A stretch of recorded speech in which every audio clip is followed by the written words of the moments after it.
Hey guys, welcome back. Once again, I'm in a hat because my hair is dirty because I was up really late last night looking at oil paintings on Facebook Marketplace and I found one, but I didn't have time to wash my hair. So we're doing some more repotting today. I have a few plants that I'm just a little bit worried about. I don't think they're having a good time.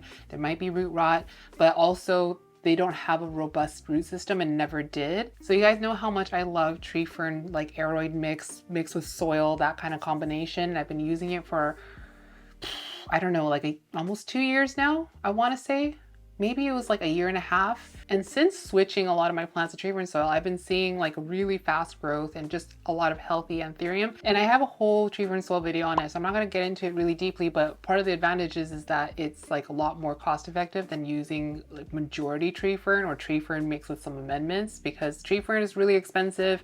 I don't like ordering it very often. I try to make my bag last as long as possible. That's why I'm always like reusing things. So I had been talking to my friend Owen, who's growing plants on Instagram, and he was talking about a mix that he had been trying that was recommended to him from another friend.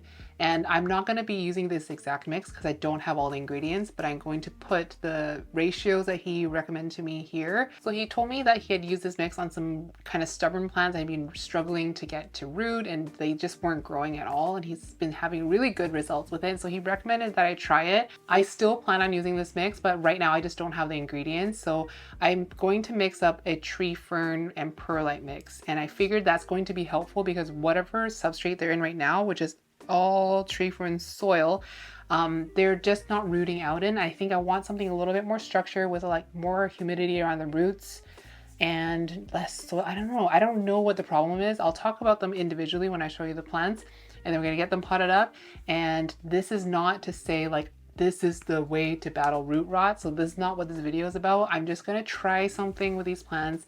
I'm not saying like put every rehabby plant you have in this mix. It's just something I'm trying on these plants, and I'll give you updates in the future. Tree fern fiber is not something that's new to me, so it's not like I'm trying a brand new substrate. So I've high hopes that this will work. I also have been seeing a lot of discourse on tree fern fiber and whether it's good for your plants or not. So I'm going to touch on that a little bit later, just like my personal thoughts based on no scientific evidence, but just like what my experience has told me. So the first plant we're going to repot is this.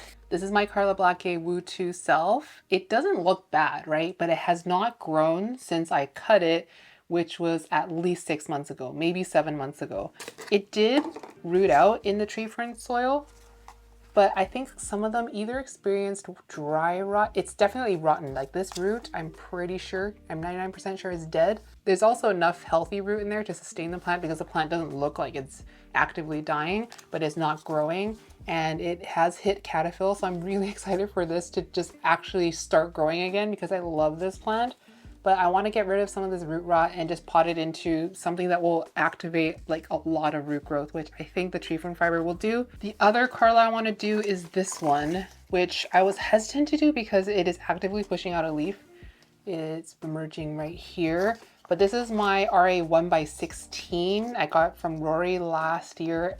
It's almost been a year and it's only this big. And it was like a little seedling when I first got it, so it has sized up marginally. And this was also the last seedling of the batch, so I probably got the like least desirable specimen, the least strong specimen. So I'm not going to like get my hopes really high for this one, but on this plant I don't really see any roots at the edge of the pot, and it's been potted in here for so long. And if I recall correctly, this came in Rory's mix, which was like a very gritty mix. There was, I believe, orchiata, a lot of charcoal, and a lot of zeolite, I believe were the 3 components in it. And there was no like tree fern, there's no soil, nothing. So it was just like kind of a homemade pond situation. So I took his mix and then I mixed it 50-50 with my tree fern soil mix. So there's a bit of tree fern in there, some soil, which at the time I believe this was Pro Mix HP High Porosity Myco Mix. But I'm just a little bit surprised that like you see all this stem above the substrate. There's just been no attempt at activating roots from up here and going into substrate, even though it does live in my tent, and a lot of, because it's high humidity, a lot of roots will root out above the substrate and go down. I'm just not seeing that on this one. So I also want to get it buried a little bit deeper. Next one is this one you haven't seen since I first got it. It looks so sad. This little King of Spades, I think it's a selfling. I don't know. It came from a batch from Indonesia and I thought it was really cute, so I traded for it. So this one I believe has dry rot. Yep, almost definitely. So it's not heavily rooted in here, but you see this? I know for a fact this got fully dried out. This one lives in my Millsville cabinet downstairs, and I just like have been very lazy about watering my living room plants. So this one was really curly. It looked like this. So I was like, okay, you definitely need water. So I gave it a good drink, and it did kind of perk up a little bit and flatten out, but then they started curling again. So I'm pretty sure whatever healthy roots it had, like these ones, all dead. This particular specimen grows really slow for me for being such a small size. So I find king of spades kind of a slow plant when it's large, but I find that, or I've seen small, more seedling size king of spades being a lot faster, and they kind of slow down once they reach maturity, which is kind of the case, but I feel like king of spades is especially slow in maturity. But this one has always been really, really slow for me, and I have a feeling it's just like not super happy in the substrate. I also want to get it buried deeper. Can you see some starts of roots up here? I just want to maybe remove some lower leaves and get it planted deeper down. Last one is one that I said I was going to repot, but then I purposely waited until this video to do. And this one is my Carla Black Widow Michelle. This one's from Buzz Plants. There suddenly is a spider web on my hand, which means there might be a spider in here. Is there? I don't see anything. So this basically looks the exact same as when I last showed it to you. It's really curly. This one in particular, I definitely want to keep a reservoir on because I don't know if you can see, these roots seem really dehydrated. I don't think they're alive, and they're very, very thin. I've only ever seen these really skinny roots on this, which means that it's not a super drought tolerant plant. So I want to make sure that there's a lot of consistent moisture in there with like the potential to keep a reservoir, but I want to make sure that the tree fern perlite mix is really, really heavily amended with perlite. So it's like a lot of air pockets just to keep humidity around the roots, but constant moisture, and hope that it can root out a lot more robustly than it previously has. It is starting to push growth on the top. I don't know if you can see it poking out of the petiole there. So it's trying to do something. I just want to give it a helping hand. So before I started filming, I just took some tree fern, put it into this bin. I feel like this could be enough once there's all the perlite in there, but if not, then I'll just add more tree fern. So I just spent some time kind of breaking down the clumps manually, like with my hands. I didn't go in with scissors or anything, and this is like dried out tree fern, so there's no moisture in there. And then I'm going to add a whole bunch of perlite in it. With the really, really long twigs, I made sure to break it down. So like the ones that are like this long, I broke it into smaller pieces. I don't mind ones like this because this will make a nice little network of air pockets. But with it being dry, it's a lot easier to kind of crumple it up and just scrunch it like this, and it will just break up into small chunks. When it is wet, it's like a lot less brittle, so it'll be a lot more like pulling and fighting with the tree fern. I'm just gonna manually break up a few more pieces while I talk a little bit about the tree fern discourse I've been reading. So there's been some people talking about specifically fernwood tree fern fiber, which is what I'm using and what I've always used. So it's sourced from New Zealand, and some people were saying that they've been noticing that whole batches of seeds were rotting, or like seedlings were doing really poorly. So the seedlings, if they end up growing in it, end up looking like moldy a little bit. There's definitely mold in the substrate. They look like they're having a bacterial infection. So the question was whether the fernwood tree fern fiber is any good.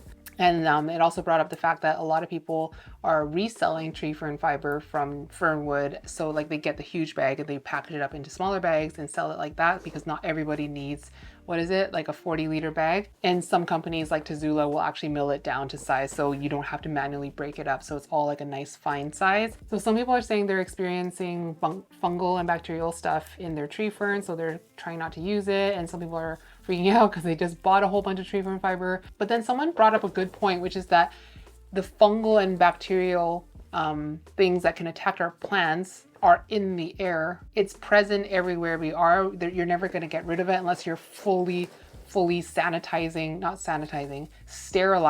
your rooms. And it's a reason why you can just create a sourdough starter from scratch by using flour and water and just leaving it on the counter, feeding it every day for a while. And after a little while, the wild yeast in your kitchen is going to make it an active sourdough starter. I personally have not experienced the damping off that people are seeing with whole batches of seeds.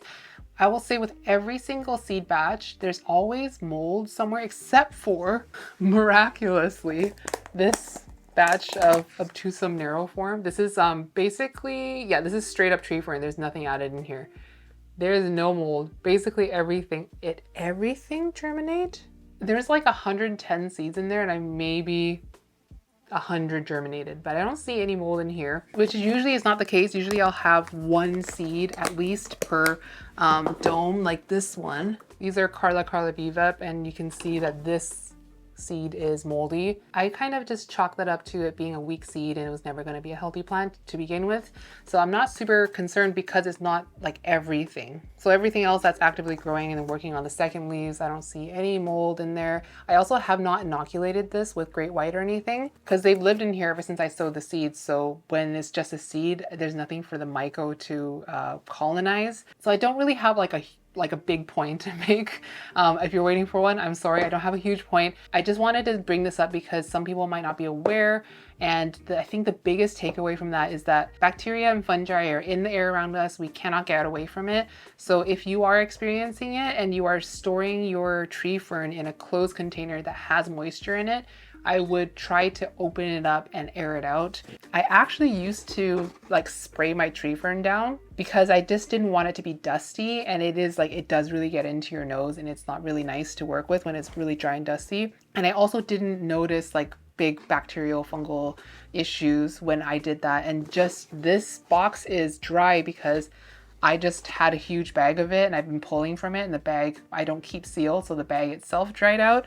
So I wasn't making an active effort to dry things out, but if you are experiencing that or are afraid that you might be experiencing fungal stuff in the future with your substrate, just make sure that if it's in a box, a bin, or whatever, just open it up and make sure that it dries out. And if you're planting like an established plant with roots in tree fern and you're afraid of bacterial stuff, and you're not using a microbial inoculant like Great White, I would highly, highly recommend it. I have no affiliation with Great White, but since it contains beneficial bacteria and beneficial mycorrhizal fungi and trichoderma, which is like a beneficial yeast, in my mind, it helps to outcompete the bad stuff. So that's why whenever I get root rot, I'm never like super, super concerned.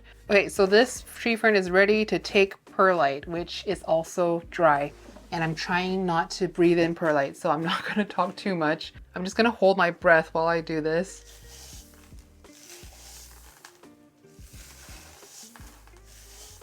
I really should be wearing a mask for this. I'm just going to cover my mouth and nose. I think at this point it should be safe to just spray it down so it's a little bit less dusty. I also think that wetting it will make sure that the perlite doesn't all rise to the top.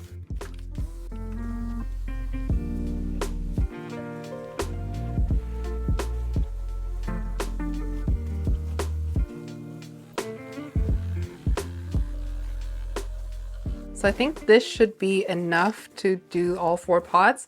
And if I do have leftover, it won't be much, but I'll make sure that I leave the bin open after I'm done filming. So this is the mix that we're going to be using, and I'll say it's not going to be like vastly different from what it already was in, but I have a feeling that this might be the trick to get these plants going again. And one thing I want to mention is if you are going to use Owen's full-on mix, I guess it's not like his mix, but the mix that he recommended to me, you do want to make sure that you have very even particle sizes. So your tree fern kind of broken down. Perlite shouldn't be like the really big asteroid sized perlite, kind of like what I have, I guess. So if you want to use classic Greek Orchiata, which is the smallest grade Orchiata, you want to make sure that the pumice matches, the charcoal is also the same size, so you don't want to be using massive charcoal with like small Orchiata. And he really recommends making a very uniform, homogeneous mix. I'm just going to randomly start with the Carla 1x16, just see what roots it has managed to grow in like the 9 months I've had it. There is some resistance, which I guess is not a bad sign. Oh, interesting. So all the roots were like right at the bottom. Are there a lot of it? I feel like I would have expected more in that time. I don't think there's anything particularly wrong with the substrate, so I'm going to just like keep it in my save bin where I'm going to just sanitize it in the oven and put it back into my soil bin. The roots actually look super healthy. There's just not a lot of it, and like the stem is really, really bald for some reason. So we're going to do a little tiny leca layer again. If it was a really robust plant, this would probably be the point where I upgrade it to a 4-inch pot, but I just don't think this one is ready. But hopefully I can get it to sit low enough so I can cover the stem with substrate.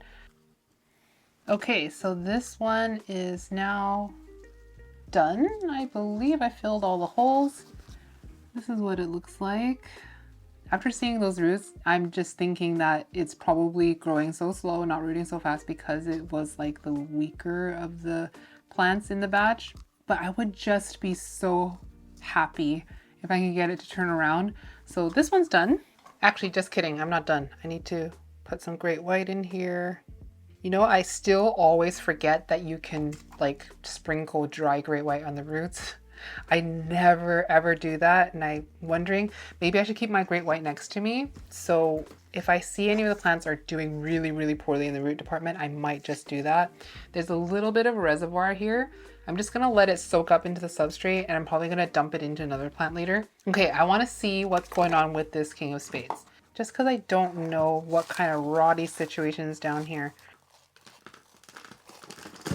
Yeah, the roots are fried. There's like nothing on here. Oh my gosh. Okay, so basically all the roots are rotted. Everything you see here, squish, hollow, squish, squish, squish. Well, that's really unfortunate. So this one's gonna actually go back into, I'm gonna put it into a smaller pot, and it's gonna go into a high humidity rehabby place. I'm shocked that this thing has not declined more than this, just based on there being almost no viable roots. Even when I'm cutting into like the more firm territory, it is not looking good. Like it's looking kind of semi-translucent in the middle. I don't know if you can see this one right here. It's like kind of browny translucent, does not look like healthy root matter. Well, it just goes to show you how tough King of Spades can be. And if I wasn't filming this video, I may not have gotten around to this for like another 2 weeks. So I'm glad that this is happening now. So I've basically removed everything. I'm just gonna give it a quick rinse.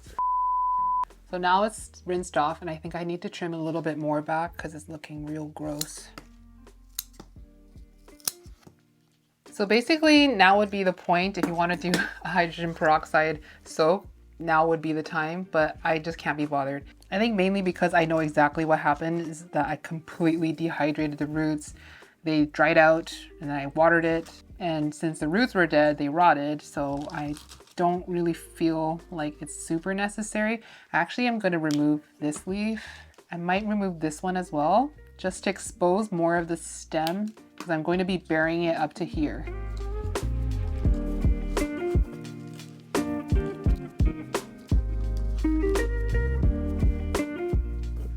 So that is now all potted up. Just needs a bit of great white for the very few stubby little roots. I forgot to sprinkle it dry on the roots again. There's no fighting against my muscle memory.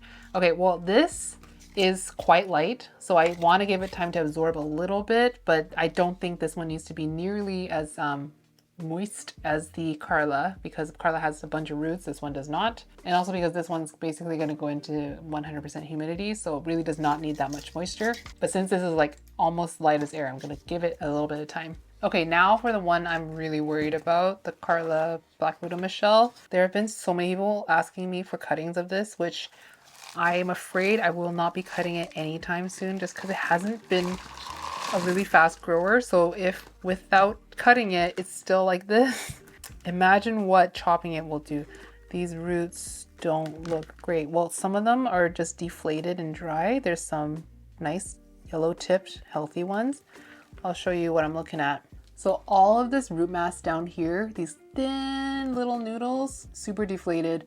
And then there's like this really healthy one here is a little bit thicker. So basically when I came back from holidays, when I noticed it had a really bad downturn, in my memory, and I'm just speculating because my memory is not the best, it started to look really dehydrated when I came back. Like I noticed it was a lot curlier when I came back than when I left. Charmaine came to water once when I was away, but honestly, when you're watering someone's entire collection in one afternoon, you're not going to remember these little tiny details. So she did tell me like in general, the tent was like not too dry, but it was dry out here. But that's just like a general note. And I know that like when I go to her house to water when she's away, and you're watering like hundreds of plants all at the same time, or at least checking on 100 plants at the same time, you're not going to make detailed notes on every single thing. You're just making sure that everything has water. And then like we do send each other photos of plants that are looking like really bad or like extra good. Not that it really super matters, but I think that this must have dried out completely when I was away, which judging by how freaking thin these roots are, like what are you? Are you even an anthurium? And as I'm cutting away the dead stuff, it's not as much dry rot as I thought it would be. And I am being a little bit more careful than I normally would be because this plant is very, very special to me and I don't want to kill it. Basically, if there's a chance that it's a viable root, I'm leaving it on. All right, so here's what we are left with. Not terrible, honestly not terrible. And I am keeping a leca layer in here because this one evidently does not like to dry out.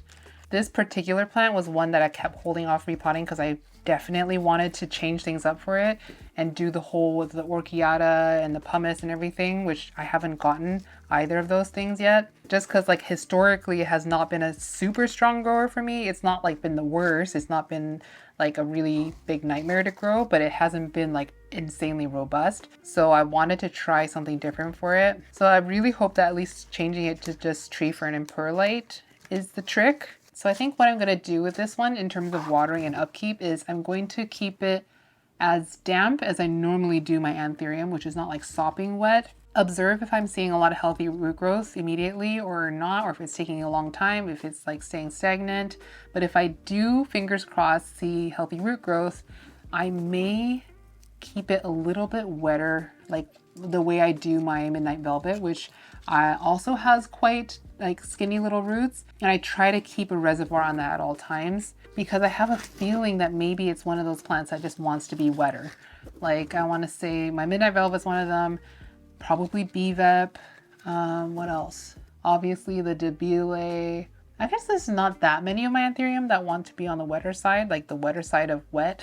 But yeah, that's my plan. I'm just gonna do water as usual for now and then just see what roots come out because I don't really want to like completely rot out what's left of there. Guess who forgot to dry apply the myco again?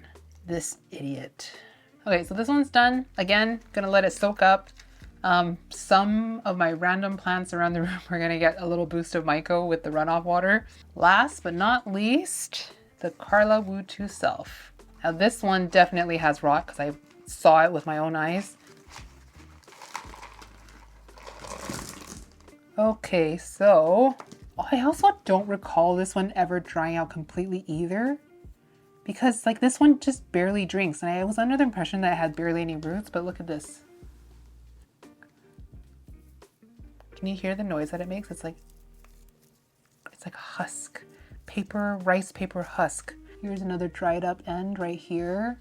There are definitely some healthy root tips, this one right here. Okay, well, there's obviously enough healthy roots to sustain the plant. Okay, I think the trims are done, and unfortunately the only tip that's actively growing is this one.